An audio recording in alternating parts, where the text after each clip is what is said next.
Gustavo Mendoza, soy estudiante de Radiología Lona en el CECAT de Cartagena, Bolívar. En el día de hoy vamos a hablar sobre el trabajo de alta tecnología, el cual vendremos a poner la resonancia magnética del cerebro. Mostramos la imagen, podemos decir que el diagnóstico se identifican lesiones hipertensas en la sustancia blanca suborbital hiperventricular, signos de atrofilia córtico subcortical. La ventaja es la evaluación múltiple del cerebro, imágenes sesionalmente detalladas del cerebro. Las contraindicaciones: intolerancia individual de un agente de contraste, insuficiencia renal grave, deterioro de la función renal. Vamos con la seguridad del equipo del paciente. Se tiene mucho cuidado en asegurar no sé que lleve el área del sistema de resonancia magnética ciertos objetos externos tales como destornilladores ferromagnéticos y tanques de oxígeno. La preparación del paciente: en general a usted se le dará una bata para usar durante el examen de resonancia magnética. Antes de entrar a la sala del sistema de resonancia magnética se le hará una serie de preguntas. La posición del paciente: en alto campo es preferible que el paciente se sitúe de cúbito prono con el brazo extendido por encima de la cabeza. La antena bovina: podemos utilizar la bobina Mespiral BC10. Los planos para este estudio es coronal y axial. La planeación de protocolo: podemos usar T1 FSE o T1 M-Prager. La técnica de examen es la perfusión. A continuación pondremos la resonancia magnética de columna cervical y lumbar. El diagnóstico es neurológico y musculoesquelético. La ventaja es que las resonancias magnéticas de la columna lumbar son útiles para evitar síntomas como el dolor de la espalda, el dolor en las piernas, el entumecimiento, el hormigueo o la debilidad, así como los problemas relacionados con el control de esfínteres. Las contraindicaciones. Es que debido a la resonancia magnética utiliza un imán muy potente, los metales podrían moverse, calentarse y reducirse la calidad de las imágenes. La seguridad del paciente o del equipo: el paciente no tendrá que revisar su régimen diario y preferencias diabéticas o preocuparse por toma de medicamentos. La preparación del paciente: no hay necesidad de medidas preparatorias preliminares antes de la resonancia magnética de la columna cervical. Si se puede planificar una encuesta, una sustancia de contraste. Posición del paciente: el paciente de pie o sentado con la cabeza en posición neutral. El haz de rayos dirigido horizontalmente al centro de la vértebra C4, o sea, la cervical número 4. La antena bovina: la antena puede ser de cráneo cervical y la primera antena de body. Los planos serían axial y sagital. La planeación de los protocolos serían T1 y T2, y la técnica del examen: ondas de radio y un fuerte campo magnético. A continuación expondremos la resonancia magnética por esclerosis múltiple. Aquí observamos la imagen. Su diagnóstico es esclerosis múltiple. Las ventajas de este estudio es que se observa la evolución de la enfermedad en estudios sobre esta y sobre nuevos tratamientos para controlar. La contraindicación es que la presencia de objetos metálicos en los ojos o cerebro del paciente contraindican la resonancia magnética. La presencia de un marcapaso permanente o desfibrilador interno es una contraindicación relativa. La seguridad del paciente o del equipo: el poderoso campo magnético del sistema de resonancia magnética puede alterar objetos hechos de ciertos metales, por ejemplo, metales que se saben que son como ferromagnéticos, tales como el hierro, y pueden moverlos de forma repentina y con gran fuerza. La preparación del paciente: se le coloca una bata y se le recomienda no traer objetos metálicos. La posición del paciente es de cúbito supino. La antena o bobina es una antena de cráneo. Los planos es axial, coronal y transversal. La planeación de los protocolos ET2 y FastFly. La técnica de examen es la técnica de reprocesamiento adecuadas y combinando secuencias ponderadas en densidades protónicas. Continuamos con la resonancia magnética de órbitas. Aquí mostramos la imagen. Pasamos para el diagnóstico. El objetivo del estudio es identificar procesos patológicos en los tejidos del ojo o evaluar los resultados de tratamiento si se vuelve a asignar la resonancia magnética. Las ventajas de este estudio es que permite detectar los más mínimos cambios en varios de los tejidos y estructuras del ojo que afectan la capacidad de la persona para ver. Las contraindicaciones. La resonancia magnética se considera uno de los procedimientos más seguros porque, a diferencia de la tomografía computarizada y la radiografía, no es necesario utilizar rayos X dañinos para su realización. La seguridad del paciente del equipo. La IRM de órbitas y los nervios ópticos consideran un procedimiento simple y generalmente seguro, que no requiere de medidas especiales para prepararse para el diagnóstico. La preparación para el estudio.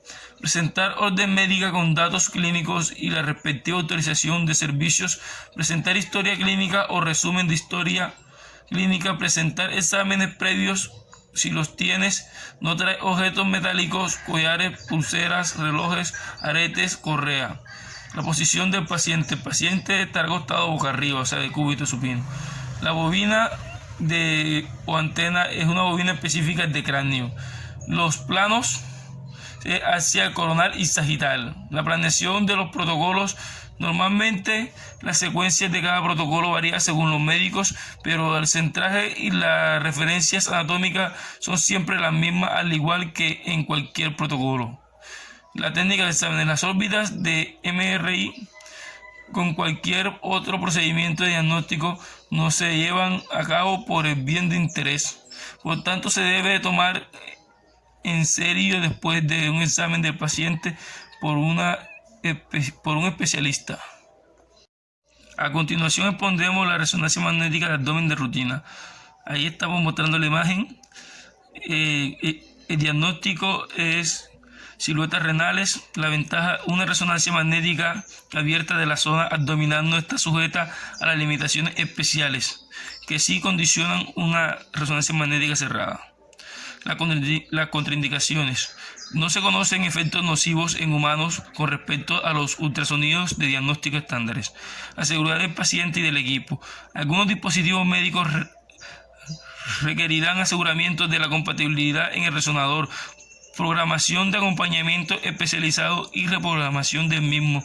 Una vez finalice el estudio, como marcapasos, algunos implantes cocleares, entre otros. La preparación del paciente. Será preferible que el paciente tome una dieta ligera que genere pocos residuos el día antes. Si la prueba diagnóstica se va a desarrollar en horarios de la mañana, el paciente deberá acudir a ayunas desde la noche previa y sin tomar ningún líquido. La posición del paciente. La posición más habitual en la radiografía en este estudio simple de abdomen es una AP en decúbito supino, aunque en ocasiones se requieren otras proyecciones. Y la bobina o antena. A la hora de la realización de la prueba, los cables de la bobina siempre se han de colocar por encima de la cabeza del paciente y estarán en contacto directo con él las antenas formadas por múltiples elementos y en mayor resolución. Los planos de sagital y coronal. La preparación y la planeación del protocolo ET1 y todos. Y la técnica de examen es iterosonografía. A continuación expondremos la colangiografía por RM. Aquí mostramos las imágenes. Decimos que la patología biliar de la causa no formativa. Las ventajas es mejor valoración del codeloco distal, es asimismo más fácilmente reproducible. Las contraindicaciones. Una posible contraindicación es estar en el primer trimestre del embarazo. El estudio tampoco puede realizarse con personas que no puedan permanecer inmóviles. el seguro del paciente o del equipo. El paciente deberá desnudar la zona anatómica a estudio y retirar sus objetos personales, especialmente joyas y objetos metálicos. El paciente permanecerá tumbado sobre la mesa de la radiología durante el estudio. La preparación del paciente no requiere preparación previa por parte del paciente. En algunos casos será necesario ayuno de 6 a 8 horas previa al estudio. La posición sería de cúbito supino. La bobina o antena sería antena de transmisión. Los planos serían axial, coronal y sagital. La planeación de protocolo sería en 3D, eje T1 y T2. Y la técnica de estudio sería estudio hepático convencional. Y por último pondremos la resonancia magnética de hombro. Aquí mostramos la imagen, mostramos la patología que es tendinosa, las ventajas. La resonancia magnética puede ayudar a determinar cuáles son los pacientes con lesiones de hombro que requieren cirugía. La resonancia magnética puede ayudar a diagnosticar una fractura de hueso cuando los resultados de los rayos X y otros exámenes diagnósticos no son claros. La resonancia magnética puede detectar anomalías que podrían quedar ocultas por los huesos cuando se utilizan otros métodos de exploración. Las contraindicaciones para este examen. El examen de resonancia magnética prácticamente no presenta riesgo para el paciente, típico si se siguen las pautas de seguridad adecuadas. Si se ha usado sedación, existe el riesgo de utilizar demasiada. No obstante, se controlan sus signos vitales para minimizar los riesgos. La seguridad del paciente y del equipo. Se aconseja que una vez que el paciente esté en decúbito supino en la camilla de examen y la antena colocada en el hombro, le pidamos que intente mover el cuerpo hacia el lado contrario de la extremidad en que deseamos estudiar. La preparación del paciente. La preparación del paciente se dice que tendrá que ponerse una bata de hospital, esto para evitar la aparición de los artefactos en las imágenes finales y cumplir con las normas de seguridad relacionadas con los campos magnéticos. Las pautas acerca de las comidas y bebidas antes de un examen por resonancia magnética nuclear van a variar de acuerdo al tipo de específico de examen y el centro de diagnóstico por imágenes. Coma y beba de forma usual, a menos que su médico le indique lo contrario. La posición del paciente: recostado con los brazos sueltos a lo largo del cuerpo, codo doblado y mano por debajo de la cabeza, con una mano en el pecho y una en el hombro opuesto. El resonador suele emitir ruidos fuertes y desagradables mientras captura las imágenes. La bobina o antena de superficie o bien una antena específica para hombro. Los planos coronales, sagitales, axiales o transversales. La planeación de los protocolos T1 y T2.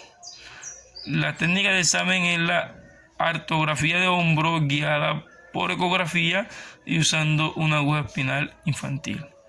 Esto es todo por el día de hoy.